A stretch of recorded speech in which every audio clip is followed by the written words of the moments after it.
Hello, my friends, and welcome back. Thank you very much for being with me again today.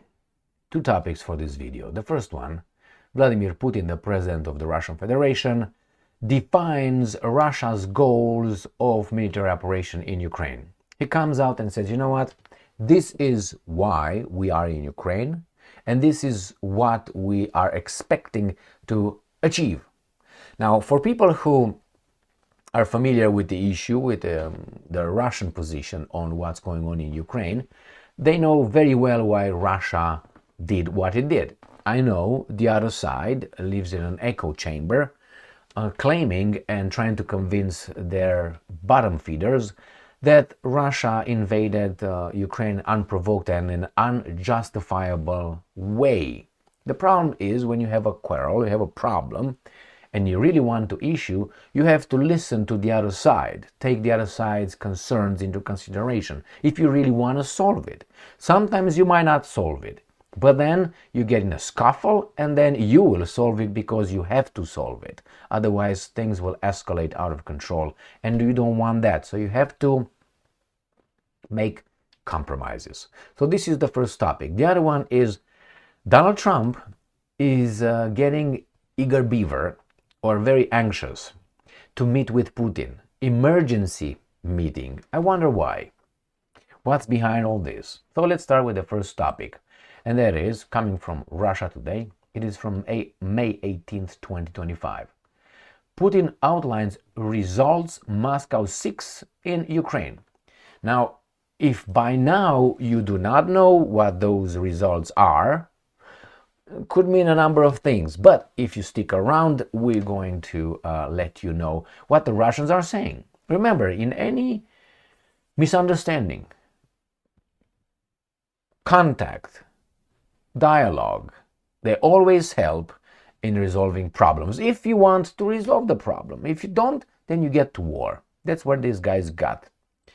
So, Russia wants to ensure its security and create the conditions for long-term sustainable peace, the president has said. Now, I don't think anybody is against a country's ensuring its security. I know some my people say, well, how do you ensure your security by invading another country? Well, all right, I will explain to you what that means. That means if you have your weapons far away from me and you come closer, I have time to react. If you launch an attack on me, a missile attack, I have time. Now, I'm secure. You're far away. When you launch it, I know I have time to do it. Now, if you come closer, my reaction time gets shorter and shorter. That is, when you launch an attack, I will not even be able to blink to block it or to counter it. That means my security is very well trashed. Like in a fight.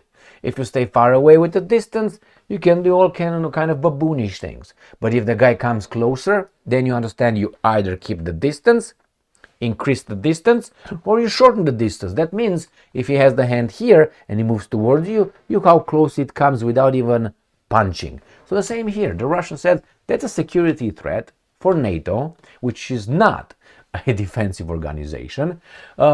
It's just the military arm of the global economic and financial interest. That's NATO for you. This is the countries in the West. So he says, no, you bring your installation next to me, I am threatened. Back off. Now, let's talk. That's exactly what the Russians did at the last resort when these guys wanted to bring NATO in Ukraine. He said, well, let's talk. October, November, December 2021 and January 2022 before they launched the unprovoked military and unjustifiable. The Russians cannot justify it because these guys in their echo chamber decided so. But if you ask the Russians, they will give you at least 4 non-negotiable justifications. So that's a little summary of where we are and how we got over there. And then create the conditions for long-term sustainable peace. So if you just patch it here and there, those patches will get old, break, and the war will start again. So the Russians are saying, again, you have to listen to our concerns because they're our concerns. You have your concerns, let's meet in the middle. The other guy says you should not have any concerns. You should not have any security guarantees. You should be actually not around. And the Russian says, well, who the hell do you think you're talking to? All right, so again, long term, you have to solve the root causes. All right, so let's go to what Putin has to say here. Russia is seeking to achieve a lasting and sustainable peace by eliminating the root causes of the Ukraine conflict. If you do not know what the root causes of the Ukraine conflict are or is, we have a problem, but hey, stick around. President Putin has said in an extract of an interview released by Russia 1 TV on Sunday. In a clip posted by journalist Pavel Zurubin on Telegram, Putin stated that Russia has, and I'm quoting, enough strength and resources to bring what was started in 2022 to its logical conclusion. When this thing started, when Russia invaded Ukraine in February 24th of 2022, did you have any doubt that Russia will lose? Well, I have doubt that probably NATO will intervene directly and it will escalate, and that would be it. I didn't think if it would be Ukraine versus Russia. I had no doubt, zero, that Russia will not win. I knew Russia will win in 2 weeks. That's how much I gave a friend when he asked me. I said 2 weeks. But NATO intervened, so everything else took a second route. That the Russians got prepared for that.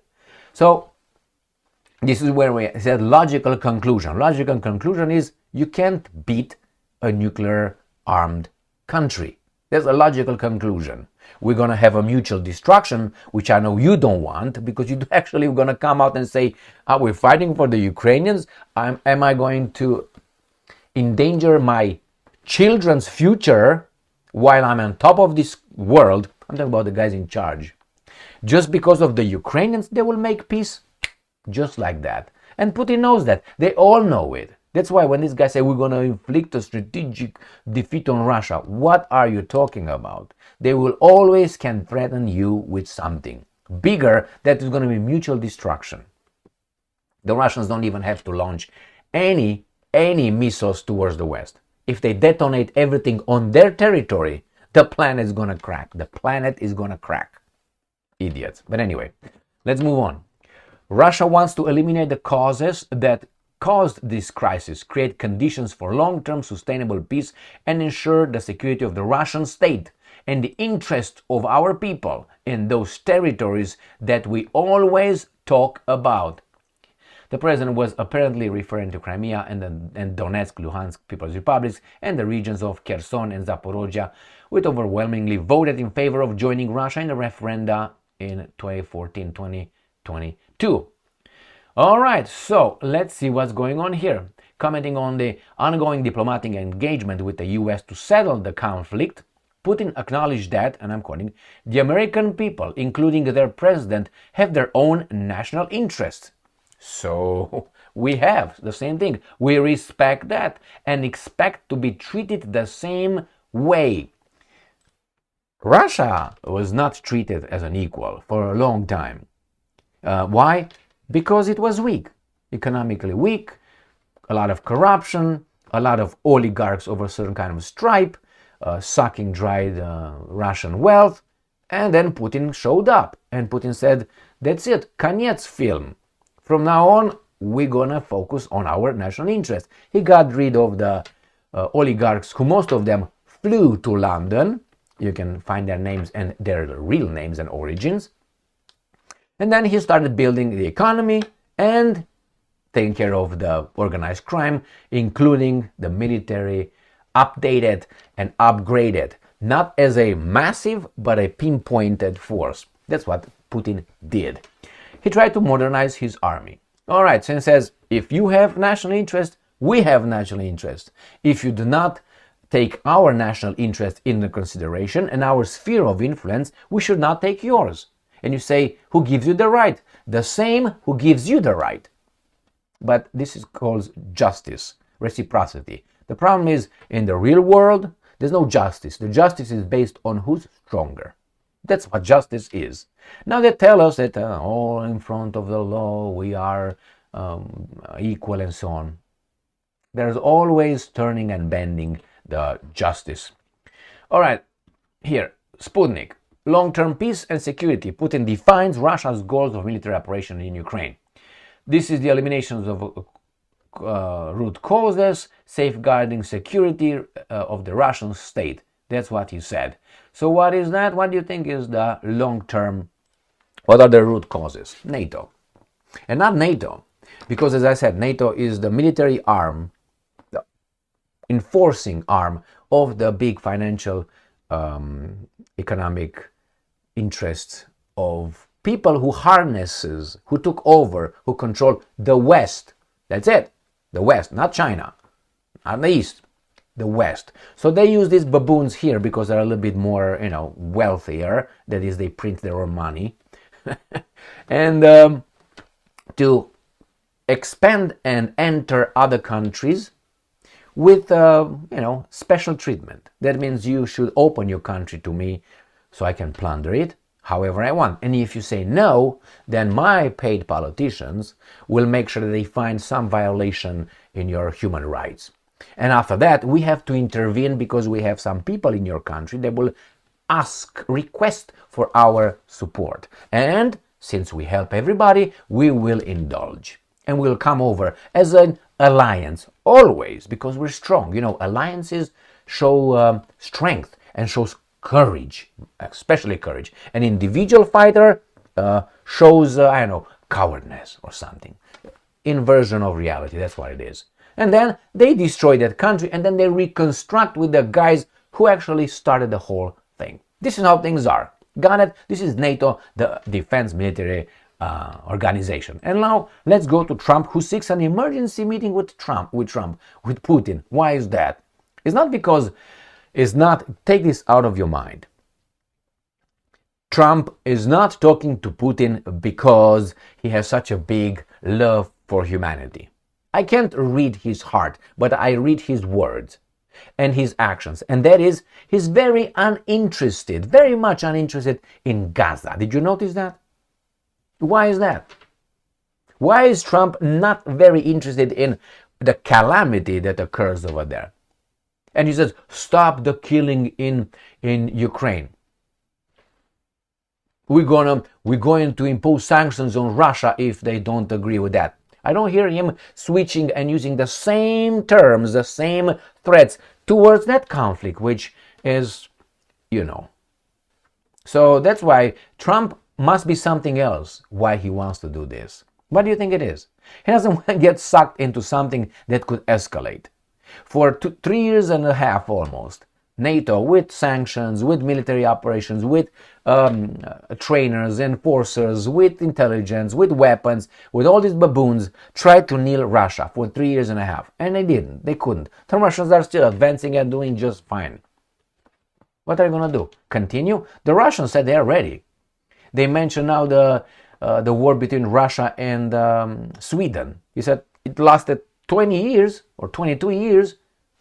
We keep going. It's okay with us. We have enough resources. So that's why Trump is going to negotiate. There's a lot of interest. It's got a lot of interest to be fed.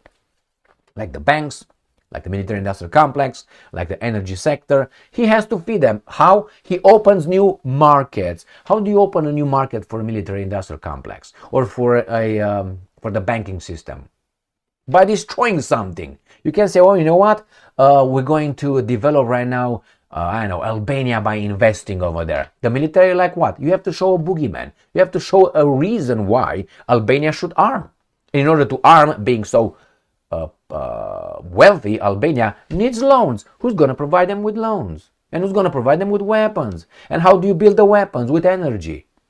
So that means you create problems and then you solve the problems. So I think Trump just switches those interests, profiteering racket from Ukraine, switches it to some other areas. And that's it. He gives the Pentagon to shut them up deals with Saudi Arabia. That's what it is. Saudi Arabia, you're going to buy weapons. How many weapons? As many as the guys will sell to the Westerners for Ukraine. So that he switches the market from 10 customers here to other customers here. They can't have them both. It's risky. So they're going to go to only one. From Ukraine, he's going to move the military industrial complex of America, the banking system and energy, to the Arabs. We're going to sell you, you're going to give us. So, don't be hungry anymore. That's what it is. So let's see what Rubio has to say. Ukrainska Pravda, Sunday, May 18th, 2025. Trump seeks urgent meeting with Putin. This urgent meeting with Putin is because, unfortunately, United States of America showed, or fortunately, realized its limits. That's good, a good thing. It's like a business that realizes that it has more expenses than revenue. What do? You don't borrow more. I mean, you can try, but then you have to change something. So then you restructure. That is, okay, man, this is our limit at this particular position, point in time. We have to restructure. Let's refocus on our markets, on our manpower, and all that. And then after you do that, that's called restructuring, and then you start over in a different direction. Or you adjust, that's what it is. You adapt. U.S. Secretary of State, and the same with United States of America. In Ukraine, it adapts, restructures, the same with China and the tariffs. Has stated that President Donald Trump is eager to meet with Kremlin's leader, Vladimir Putin, as soon as possible to address Russia's war of aggression against Ukraine. Again, root causes again. Now, if you see me in the street smacking someone, now let's say I'm Russia, you see me smacking. You say, oh my God, Emil, war of aggression against the poor little baboon that you smacked. Well, let's see how this all started. No.